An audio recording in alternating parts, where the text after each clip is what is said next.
اے پروردگار مجھے اولاد عطا فرما جو سعادت مندوں میں سے ہو،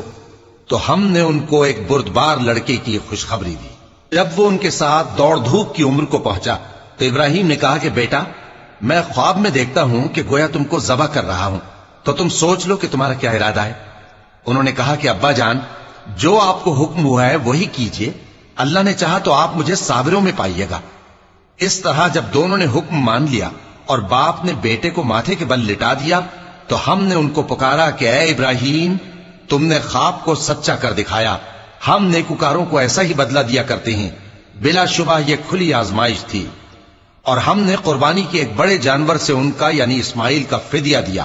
اور پیچھے آنے والوں میں ہم نے ابراہیم کا ذکر خیر باقی رکھا کہ ابراہیم پر سلام ہو، نیکوکاروں کو ہم ایسا ہی بدلہ دیا کرتے ہیں۔